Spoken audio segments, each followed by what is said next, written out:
할렐루야. 네, 이 새벽에 나오신 여러분 위에 우리 주님의 축복과 은혜가 함께하기를 간절히 바랍니다. 자, 시편 119편은 긴 것이 특징이고, 그리고 하나님의 말씀을 9가지 다른 용어들로 이렇게 바꿔서 우리에게 설명해 주고 있습니다. 그리고 오늘 성경이 말하는 이 율법, 이 말씀은 결국 구약에서 말하는 어떤 유대인들이 지켜야 되는 어떤 법도, 어떤 그들이 어기면 안 되는 어떤 그런 규례들에서 머무는 것이 아니라 이것은 이 땅에 오시는 예수님을 가리키고 있다는 것입니다. 예수님의 인격과 예수님의 사역, 그리고 예수님에 관한 모든 것이 구약 성경에 풍성하게 기록되어 있습니다. 결국 예수님은 말씀의 주인이십니다. 그래서 요한복음 1장 10절에도 말씀이 육신이 되어 우리 가운데 거하셨다. 예수님은 말씀으로 이미 천지를 창조하실 때 하나님 아버지와 함께 성령과 함께 사역하셨고, 바로 예수님이 천지를 창조하셨다는, 그분은 말씀으로 존재했는데 그 말씀이 인간의 몸을 입고 이 땅에 오셔서 우리에게 자신을 드러내시고 그리고 우리의 구원을 이루어 주신 것입니다. 그래서 우리가 구약 성경을 읽을 때 단지 어떤 구약의 유대인들이 지키던 율법, 그런 어떤 법도 어떤 말씀으로만 이렇게 읽다 보면은 혹 예수님을 놓칠 수가 있어요. 그래서 결국 이 모든 구약 성경은 중심은 예수 그리스도다 하는 것을 우리가 늘 염두에 두고 오늘 이렇게 성경을 읽어야 될 것입니다. 자, 오늘 우리가 읽은 세 부분, 세 문단인데 오늘도 다양한 말씀을 다양하게 표현하고 있지만 이 가운데 중심은 역시 예수님이십니다. 그래서 시인은 하나님 말씀을 너무너무 사모하는 사람이에요. 이 사람은 정말 말씀을 사모하면서 하나님을 사랑하다 보니까 때로는 핍박도 받고 고난에 처하기도 하지만 그럴수록 더 말씀을 사모하는 거예요. 그 말씀을 사모한다는 것은 말씀의 주인이신 하나님을 사모하고 바로 예수님을 더 사랑하는 자가 되었다는 것이죠. 자, 우리 오늘 81절 말씀을 다시 한번 읽어보실까요? 81절입니다. 시작. 나의 영혼이 주의 구원을 사모하기에 피곤하오나 나는 주의 말씀을 바라나이다. 그 시인의 영혼은 주의 구원을 사모해. 근데 주의 구원을 사모한다는 것은 바로 그 말씀을 바라는 것과 동일해요. 왜? 하나님의 말씀이 있는 곳에 구원이 있다는 거예요. 근데 그 말씀의 주인이 누구냐? 예수님이라는. 참으로 우리가 구원받기 위해서 그 예수님을 너무너무 사모하고 예수님을 기다리는 그런 어떤 시인의 모습을 볼 수 있습니다. 주의 말씀을 바라나이다. 그것은 바로 사모한다는 것과 동일한 의미를 가지고 있습니다. 이 시인은 뭔가 하나님께서 주신 약속, 이 땅에 오시는 메시아를, 우리의 구원자를 간절히 기다리고 있다는 거예요. 그분이 오셔서 우리를 구원할 것이다. 이것이 유대인들이 가진 메시아 사상입니다. 그분이 오셔야 우리는 완전한 구원을 얻게 되는 거고 완전히 주님의 품속에 우리는 안길 수 있는, 그래서 늘 그들은 말씀을 사모한 같이 바로 이 땅에 오시는 메시아를 사모했다는 것을 이제 바라다 이렇게 설명하고 있죠. 자, 우리 82절로 넘어와서 읽어볼까요? 82절입니다. 시작. 나의 말이 주께서 언제나 나를 안위하실까 하면서 내 눈이 주의 말씀을 바라기에 피곤하니이다. 시인은 뭔가 고난 속에 있지만은 언제든지 주님이 오셔서 나를 보호하시고 안전하게 하실 것을 그런 기대하고 있어요. 그래서 그 하나님의 말씀을 너무너무 사모하다 보니까 그의 눈이 피곤해서 진물이 날 정도로 그렇게 기다리고 있다는. 그래서 우리가 이제 이런 걸 표현할 때 일종의 이제 연모하는 사람, 어떤 사랑하는 사람이 있는데 그가 와야 되는데 오질 않아서 내가 막 기다리고 열망하는 그런 모습들. 마치 상사병에 걸린 것 같은. 그래서 이 시인은 너무너무 말씀을 지금 사모하고 기다리는 거예요. 그것은 바로 말씀의 주인이신 예수님을, 메시아를 기다리는 모습을 우리에게 보여주고 있다는 것입니다. 그래서 하박국 2장 3절에 보니까 우리가 대림절에 많이 이제 읽는 마치가 한번 읽어드릴게요. 이 묵시는 정한 때가 있나니 그 종말이 속히 이르리라. 결코 거짓되지 아니하리라. 비록 더딜지라도 기다리라. 지체되지 않고 반드시 응하리라. 이제 하박국서 이 말씀을 대림절에 예수님을 재림의 주를 기다리는 성도들의 마음을 표현하고 있는데 그들은 다 한결같이 말씀의 주인이신 메시아가 오시기를 간절히 기다리고 있는, 오늘 시인도 마찬가지. 그가 처한 이 환경 속에서 자신의 구원자가 오기를 기다리고 있어요. 근데 그것을 성경은 그냥 말씀이라고 표현하고 있습니다. 말씀을 바라는데 너무 눈이 피곤할 정도로, 그리고 그에게 고난이 끊어지지 않지만 그런 그 말씀의 주인 되신 예수님을 오늘도 잊지 않고 기다립니다. 자, 83절 말씀 읽어볼까요? 83절입니다. 시작. 내가 연기 속에 가죽부대같이 되었으나 주의 율례들을 잊지 아니하나이다. 연기 속의 가죽부대라는 것은 이 고난당할 때의 표현입니다. 그러니까 어떤 그들은 이 가죽부대라는 게 뭐 다른 성경에는 가죽병이라고도 나오는데 이제 물을 담는 병이 없잖아요. 그러니까 가죽으로 이렇게 그릇을 만들어서 거기에 물도 담고 음식도 담는 거예요. 또 포도주도 담고. 근데 그것이 연기 속의 가죽부대라는 것은 연기에 다 그슬려서 아주 보기 흉한 모습이 된 가죽부대를 얘기하는 거예요. 그것은 인간의 고통과 아픔과 절망을 얘기하는 거예요. 오늘 이 시인은 마치 연기에 다 거슬리고 타버린 가죽부대 같은 그런 심령이 돼, 상한 마음이 되었어요. 그러나 그런 고난 속에서도 하나님의 말씀을 잊지 않는다. 하나님의 말씀. 왜? 말씀이 그에게 생명이고, 말씀이 그의 구원이고, 말씀이 그의 보호자이기 때문에. 근데 그 말씀이 누구냐? 예수 그리스도인 줄로 믿습니다. 성경은 바로 그걸 얘기하는 거예요. 우리가 고난 속에서도 예수님을 잊지 않는 거예요. 왜? 그분이 내 삶의 전부이시니까. 내가 예수님을 결코 잊지 않겠습니다. 내가 이렇게 가죽부대가 거슬리는 것 같은 연기와 같은 고난 속에 있을지라도 나는 주님을 잊지 않겠습니다. 그리고 이 핍박이 언제나 끝나겠습니까? 주님 빨리 오셔서 나를 이 고난 속에서 구원해 주십시오. 그것이 84절입니다. 84절 한번 읽어보시죠. 시작. 주의 종의 날이 얼마나 되나이까? 나를 핍박하는 자들을 주께서 언제나 심판하시리이까? 예수님이 바로 심판자고 그분이 바로 메시아야. 그분이 오셔서 모든 불의한 것들을 심판해야지 이 시인이 살아남을 수 있어요. 그러면서 하나님께 묻는 거야. 도대체 내 생명이 얼마나 남았습니까? 주의 종의 날이, 자기가 자신을 가리키는 거예요. 내가 도대체 얼마나 살겠습니까? 이 고난 속에서. 그러니까 주님 빨리 오셔서 이 핍박자들을 언제나 심판하시겠습니까? 그러니까 이 얘기는 빨리 오셔서 이 악한 자들을 심판해 주시고 나를 살려달라는 거예요. 나를 구원해달라는 거예요. 이런 메시아를 기다리는, 말씀의 주인이신 예수님을 기다리는 이 시인의 간절함이 이 시적인 표현 속에 담겨져 있다는 것입니다.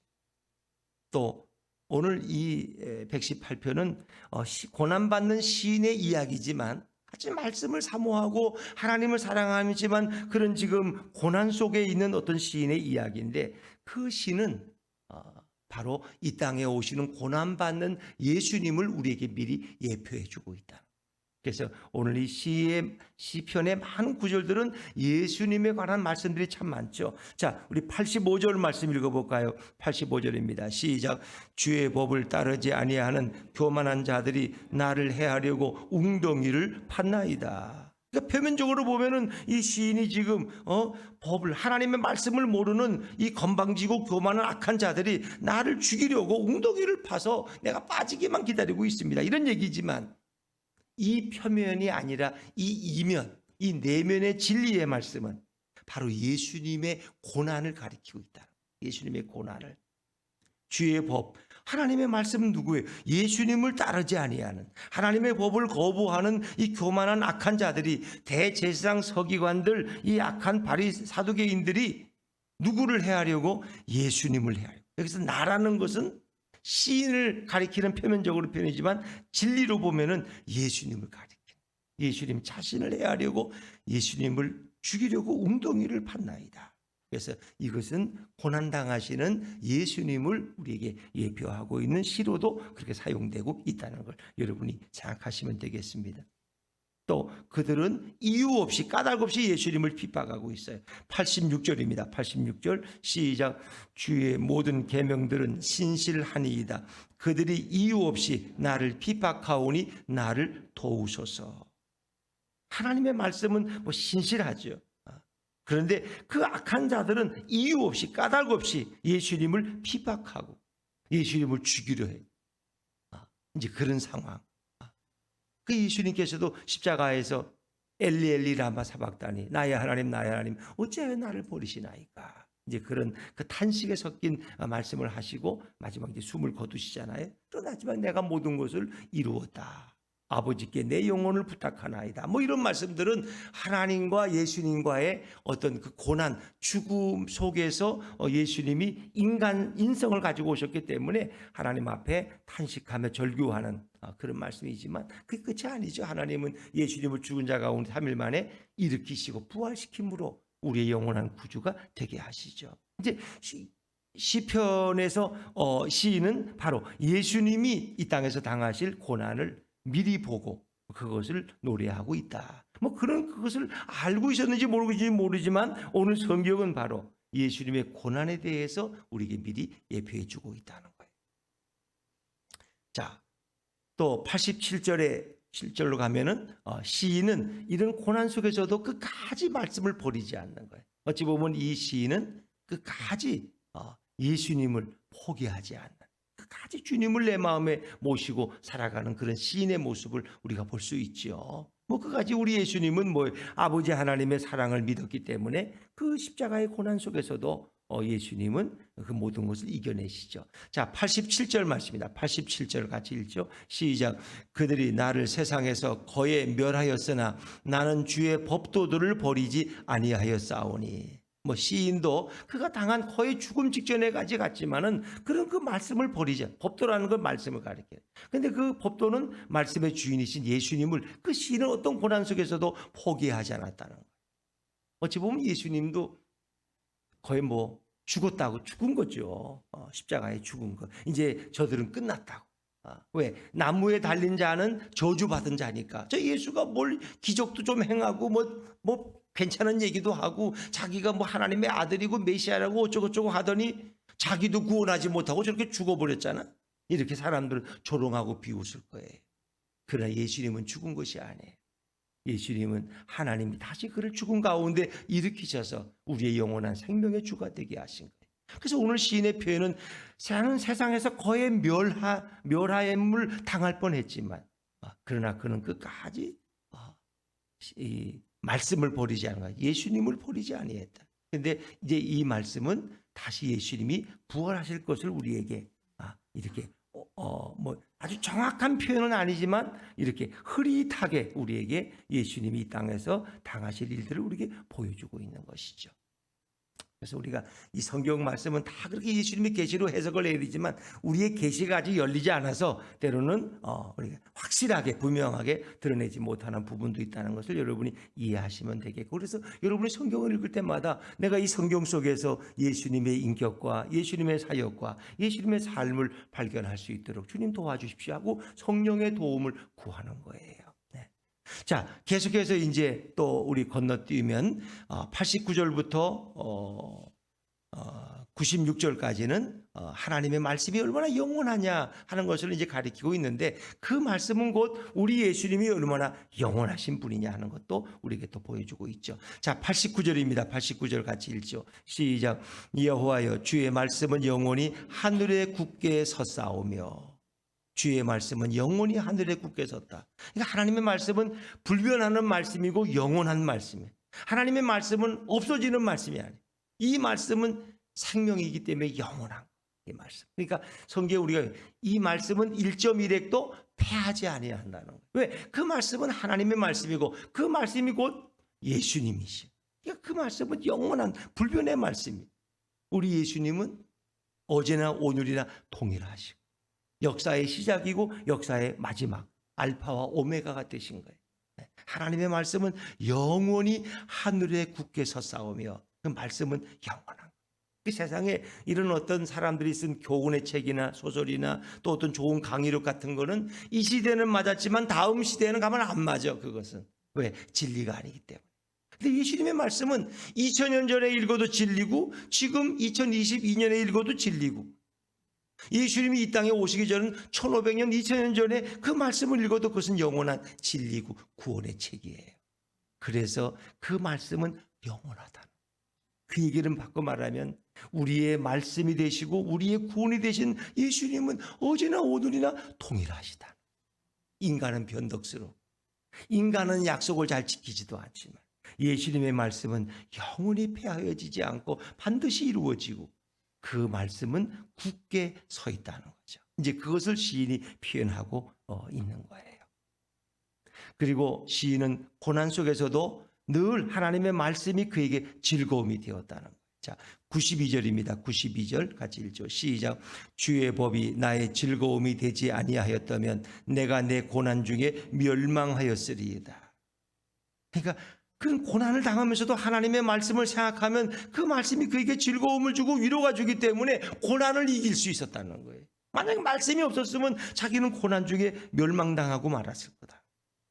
이 얘기는 바꿔 말하면 내가 어떤 고난 속에 있어도 예수님이 내게 주시는 소망과 위로와 즐거움 때문에 나는 고난을 이기고 승리할 수 있었다는 것입니다. 이 시인의 고백은 그러니까 오늘도 우리가 어떤 인생의 재난과 고난 속에서도 우리에게 참된 소망과 참된 위로와 참된 기쁨을 주시는 분은 예수 그리스도인 줄로 믿으시기 바랍니다.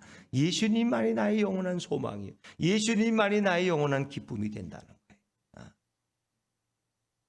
그리고 그 말씀이 나를 영원히 살게 한다고. 93절 제가 읽을게요. 내가 주의 법도들을 영원히 잊지 아니하오니 주께서 이것들 때문에 나를 살게 하심이니이다. 나를 살리는 것은 하나님의 말씀이다. 그래서 나는 말씀을 영원히 잊지 않는다는 거예요.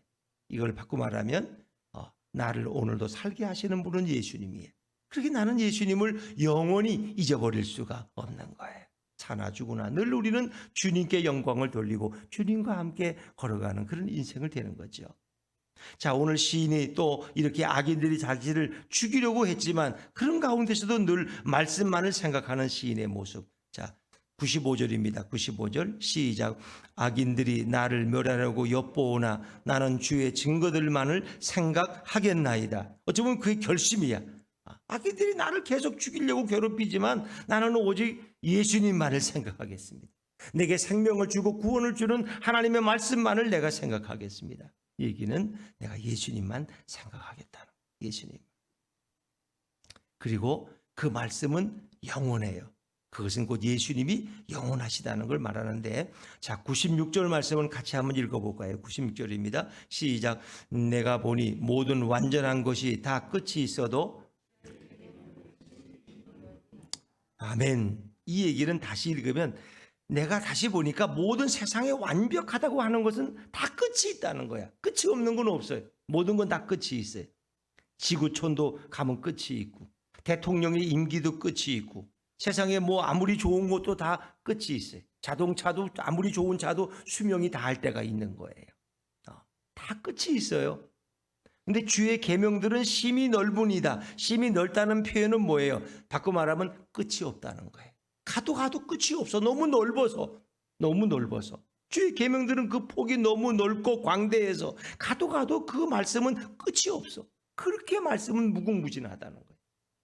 세상 모든 것은 끝이 있지만 말씀은 끝이 없다. 그것은 온 세상을 품고도 그 말씀은 더 위대하고 광대하기 때문에.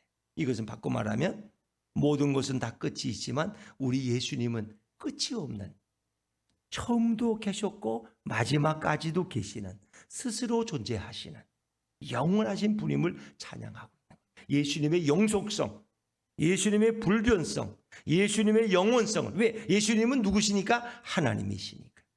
하나님은 영원하신, 예수님은 바로 영원하신 우리의 하나님이 되신. 그러니까 그 영원하신 주님을 의지한다는 게 얼마나 좋아. 내가 평생 같이 살자고 이렇게 서로 약속했던 부부도 어떤 때가 되면은 남편이 먼저 세상을 떠나고 아내가 먼저 세상을 떠나는데, 그러나 예수님은 저와 여러분과 영원히 동행하시고 영원히 함께 계시는 우리의 영원한 소망인 것을 믿으시기 바랍니다. 우리 인생에서 우리를 천국까지 인도하실 분이 예수님, 또 천국에서도 우리와 함께 계시는 분이 예수님이야. 그럼 여러분 누구를 따라가겠어요? 따라가. 우리가 군대 가면 이제 이렇게 가면 이제 처음에 2등병, 뭐 1병 그렇잖아요. 그러면 이제 어떤 상병이 저보다 높은 뭐 이제 저하고 이렇게 얘기도 좀 잘 되고 뭐 저를 좀 많이 이렇게 아껴주고 그래요. 뭐 그래. 그럼 또 병장님도 이렇게 또 이제 그런 걸 보면서 이제 같이 얘기하고 그래요. 그러면 이제 어떤 경우에 이 상병하고 병장하고 주장이 좀 달라. 그러면 1등병인 나는 누군가의 말이 옳다고 이제 얘기를 해줘야 돼. 그러면 상병이 뭐라고 그럽니까? 너 누구하고 군대 생활 오래 할 것 같으냐? 그래서 병장은 이제 한 달에 있으면 이제 제대하고 갈 사람이고, 나는 상병이니까 아직도 너하고 나는 1년을 더 살아야 돼. 너 누구 눈치 볼 거냐 말이야. 이제 그런 얘기 하죠. 여러분은 누구의 눈치를 보시겠어요? 나와 영원히 계실 분, 그분을 의지하고 그분을 따라가겠어요? 나를 잠시 돌봐주고 내가 잠시 의지할 대상은 되지만 자신도 자신의 미래를 모르는 그런 사람이나 권력을 의지하겠어요? 또 물질이라는 것은 영원히 나와 함께 있는 게 아니라, 물질에는 날개가 있어서 언제 날아가 버릴지 몰라. 그게 내가 품고 있다고 내 것이 아니야. 자식이 내 품에 늘 있는 게 아니야. 그렇듯이 우리는 언제든지 혼자가 될 수 있는데, 그러나 내가 혼자가 돼도 나를 떠나지 아니하시고 나와 영원히 함께 하시는 그 신랑 되신 예수님, 나와 동행하시는 구주 되신 주님이 얼마나 사랑스러울까요? 그래서 참으로 그 주님은 끝이 없는 분이, 영원하신 분이기 때문에 내가 그분만을 의지해야 된다는 거예요. 그러니까 이 하나님의 말씀을 사모하는 시인의 열정은 바로 예수님을 사랑하고 예수님을 묵상하고 예수님과 동행하는 그런 간절함이 배어 있어요. 자, 그 말씀이 이제 97절이에요. 97절 한번 읽어볼까요? 97절 시작. 내가 주의 법을 어찌 그리 사랑하는지요, 내가 그것을 종일 작은 소리로 읊조리니이다. 읊조리나이다. 주의 법을 어찌 그리 사랑. 주의 법이라는 건 말씀이에요. 하나님 말씀을 사랑한다는 것은 내가 예수님을 그렇게 어찌 그리 사랑하는지요. 내가 예수님을 너무너무 사랑합니다. 내가 그것을 종일 작은 소리로 읊조리니다. 이 읊조린다는 걸 이제 묵상한다는 거예요. 그러니까 늘 머릿속을 떠나지 않는 거야. 하나님의 말씀을 그러니까 말씀을 새벽 기도에만 듣지 말고 그 말씀을 늘 마음에 담고 하루를 그 말씀을 의지하며 살아가는 거예요. 이제 그 묵상한다는 것은 우리가 예수님을 내 안에 모시고 늘 예수님과 교제하고 예수님과 동행한다는 의미예요. 내가 어찌 그리 예수님을 사랑하는지요. 나는 날마다 매 시간 예수님과 함께 생각하고 예수님과 교제하고 그리고 예수님과 동행하는 삶을 살겠습니다. 그러니까 말씀을 읊조린다는 것은 하루 종일 말씀을 생각하면서 입으로 중얼거리며 사는 것이고, 그것을 바꿔 말하면 예수님과 동행하는 삶을 가리키고 있는 거예요. 자, 그리고 이제 98절부터 104절까지는 이런 하나님의 말씀이 우리에게 주는 유익, 복이 있어요. 말씀이 우리를 지혜롭게 하고 명철하게 하고 우리를 의롭게 하고 그러는데, 이제 그 말씀도 결국은 예수님이 우리에게 주는 복을 이야기하고 있는 거예요. 자, 98절입니다. 98절 같이 읽죠. 시작. 주의 계명들이 항상 나와 함께하므로 그것들이 나를 원수보다 지혜롭게 하나이다. 그러니까 하나님의 말씀을 늘 유대인들은 뭐예요? 이마에도 쓰고 손목에도 메고 그리고 늘 입으로 중얼거려 묵상하며 읊조리며 살아가는 거예요. 아니, 그게 말씀과 자기가 함께하는 거야.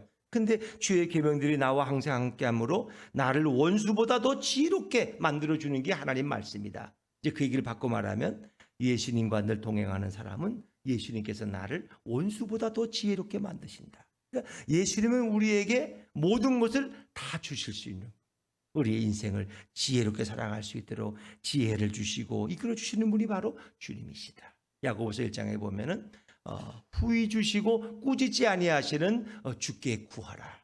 그럼 그가 지혜를 주신다고 야고보서 1장에 말씀하고 있죠. 그분은 우리를 지혜롭게, 그러니까 예수 믿는 사람들이 제일 지혜로운 사람이에요. 어찌 보면은 우리가 많이 배우지 못하고 IQ가 높지 못해도 예수님은 지혜의 주인이셔요. 지혜의 주인이셔요. 그래서 우리에게 늘 정말 현명하게 살아갈 수 있는 길을 깨닫게 하시고 우리를 가장 지혜로운 길로 인도하시고 지혜로운 판단을 하게 하시는 분이 우리 예수님이라는 거예요. 그래서 예수님을 의지하는 시인의 마음이 나오죠. 또 99절도 마찬가지. 내가 주의 증거들을 늘 읊조림으로 나의 명철함이 나의 모든 스승보다 나으며, 아니 제자가 스승보다 더 명철해. 그것은 예수님을 모시고 살아가는 사람의 축복. 100절도 마찬가지. 100절을 같이 읽죠. 시작. 주의 법도들을 지킴으로 나의 명철함이 노인보다 나으니이다. 보통 이제 예전에는 이 노인들은 많은 경험을 해서 노인의 지혜를 젊은이들이 못 따라가요.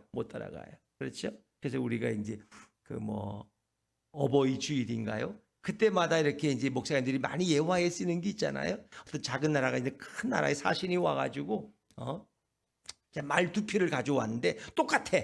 근데 둘을 세워놓고 너희들이 이 문제를 풀면은 그냥 가지만 이 문제를 못 풀면 너희들이 큰 어려움을 당하게 된다는 거예요. 강대국에 의해서. 근데 그 문제가 뭐냐? 아주 골탕 먹이려고 작정한 거야. 이제 풀을 이렇게 잡초를 놓고 말 두 마리가 있는데 먼저 어느 말이 먼저 먹겠냐는 거예요. 두 마리를 세워놓고 어느 말이. 그러니까 그걸 누가 풀겠어요? 어느 말이 먼저 먹을지 누가 알겠어요? 그러면서 그 먼저 먹는 말은 왜 먼저 먹고 나중 먹느냐 그걸 설명하라는 거예요. 그러니까 뭐 재상들이나 왕들이 아무리 머리를 짜내도 그걸 알 수가 없는 거야. 아무리 이 배고픈 말 두 마리 중에 어느 게 먼저 먹고 어느 게 나중 먹을지 어떻게 알겠어요? 그래서 집에 와서 아들이 재상이 이제 고민을 하는 거야. 아이고 이거 아버지 고민 큰일 났다. 우리나라가 이제 큰 위기에 처했다. 그러니까 아버지가 연로하신 아버지가 야 뭐 그런 걸 걱정하냐? 그거 간단하다 야 그거는.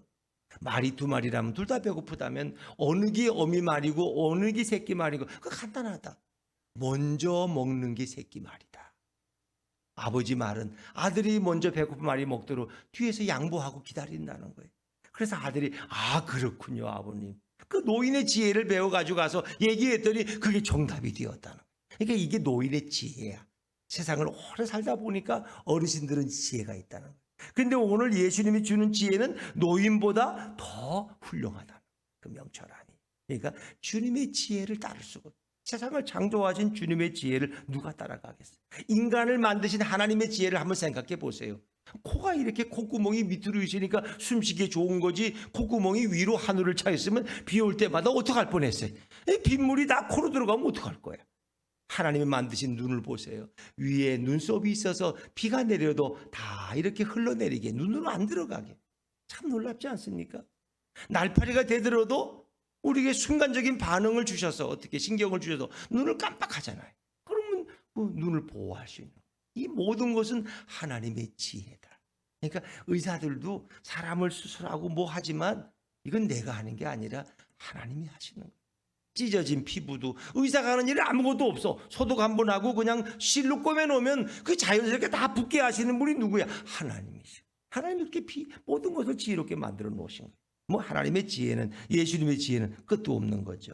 이제 그러면서 시인은 이렇게 말씀을 지키려는 가운데 그가 의로운 자가 되어가는 거예요. 자, 101절입니다. 101절 같이 읽죠. 시작. 내가 주의 말씀을 지키려고 발을 금하여 모든 악한 길로 가지 아니하였사오며. 그러니까 말씀을 따라 사는 삶은 악한 길을 자꾸 벗어나게 멀리 가게 악한 길을 가지 않게 되죠. 그러니까 예수님을 모시고 살아가는 사람은 악한 길에서 점점 멀어지는 거예요. 왜?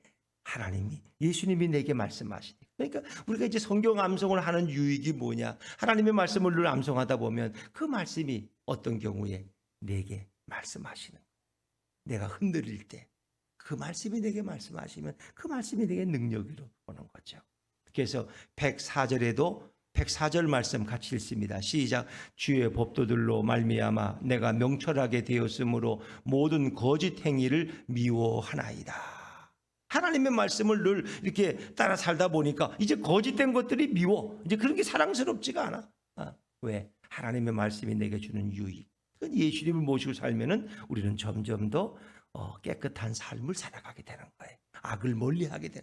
내가 이렇게 어리석은 자가 되면 안 되지. 그렇지요. 왜? 하나님의 말씀이 내게 지혜를 주고 바른 판단력을 주니까. 그러니까 이 시인에게 하나님의 말씀이 얼마나 맛있는지 몰라. 꿀보다 더 달아요. 자, 103절 있습니다. 103절 시작. 주의 말씀의 맛이 내게 어찌 그리 단지요 내 입에 꿀보다 더 다니이다. 시인에게 말씀이 너무 달아. 근데 이 얘기를 바꿔 말하면 예수님이 내게 너무 사랑스럽고 너무 예수님이 내게 너무 꿀보다 더 내게 달게 느껴져. 우리가 맛집이라는 거 있잖아요. 한번 맛집에 가서 먹어보면 아무리 멀어도 그 맛집에 가자. 우리 가까운 데 가지 말고 멀리 가서도 그 맛집에 가자. 그 집이 진짜 맛있더라. 그러니까 이 음식의 맛을 알면은 아무리 멀어도 시간을 소비하면서 그 집에 가잖아요. 가까운 집에 안 가요. 식당이 가깝다고 하는 게 아니에요. 맛있는 집에 가요. 마찬가지 여러분이 음식의 맛을 알듯이 예수님의 맛, 예수 믿는 맛을 깨달으시기를 주의 이름으로 축원합니다. 그러니까 신앙생활을 잘하려면 예수 믿는 맛을 알아야 돼. 기도를 잘하는 사람들은 기도의 맛을 알아. 찬양의 맛을 알면은 찬양하는 걸 너무 좋아해. 그러니까 찬양의 맛을 모르는 사람들은 노래방에 가서 노래방 기구에 노래는 불러도 이 찬양하라면 그냥 입을 딱 다물고 있는 거예요. 왜? 찬양의 맛을 모르니까. 여러분이 예수의 맛을 깨닫기를 주 이름으로 축원합니다. 예수 믿는 게 얼마나 행복한지, 예수 믿는 게 얼마나 좋은지, 예수님이 얼마나 사랑스러운지, 마치 예수님 말씀을 들으면 내 입에 꿀이 사르르 흐르는 것 같아. 그냥 그런 맛을 느껴야 돼. 그 맛을 못 느끼면 뭐 좀 미안한 얘기지만 장로님이 되고 권사님이 되고 뭐 안수집사님이 돼도 헛믿는 거야. 그냥 율법적으로 믿는 거야. 그냥 어릴 때부터 다녔으니까 습관적으로 오는 거고, 그냥 예수만 믿고 교회와 헌금만 하고 이렇게 하면은 천국은 가겠지, 이렇게 그냥 믿고 다니는 거야. 근데 예수 믿는 맛을 알면은 이 구원의 문제가 아니야. 예수님이 얼마나 좋은지, 예수님이 얼마나 사랑스러운지 그분만 생각하면 자다가도 그냥 기쁨이 오고 얼굴에 미소가 떠오르고 그렇잖아요. 여러분 처음 이렇게 사랑하는 사람을 만났을 때 저도 이렇게 사춘기를 지냈잖아요. 근데 우리 아내가 아니야. 우리 아내는 대구 살고 나는 평창 살고. 근데 어떤 그 고등학교 후배 여학생을 사랑하게 됐을 때 자다가도 막 웃어. 그냥 내가 너무 좋아서 그냥. 밥을 먹다가도 그 자매만 생각하면 너무 기뻐. 그냥. 근데 공부가 안 돼. 왜? 그냥 머릿속에 그 자매 생각밖에 없어. 이제 그럴 정도로 상사병에 걸릴 정도로 예수님을 사랑합니다. 예수님 얼마나 좋은지. 뭐 세상 없이 칼을 들이대도 나는 예수 안 믿으면 못 사는 거야. 왜? 그분이 내 생명의 전부인데. 그런 거예요. 이게 예수 믿는 맛이라는 거예요. 여러분들이 새벽기도의 맛을 이제 조금씩 알아가시는 것 같아. 그러니까 새벽기도 나오는 게 좋아. 피곤해도 나오면 찜찜하고 오늘 또 무슨 말씀을 했을까 궁금하고 그런 거예요. 여러분이 신앙의 눈이 조금씩 띄어져 가는 거예요. 새벽 기도의 맛을 알고 기도의 맛을 알고 이게 말씀의 맛이구나, 이게 예수 믿는 맛이구나, 예수님의 맛을 깨달을 때 우리 신앙생활은 날마다 더 행복해지고 또 승리할 줄로 믿습니다. 오늘도 주님을 뜨겁게 사랑하는 우리 모든 성도들 되시기를 주 이름으로 축원합니다.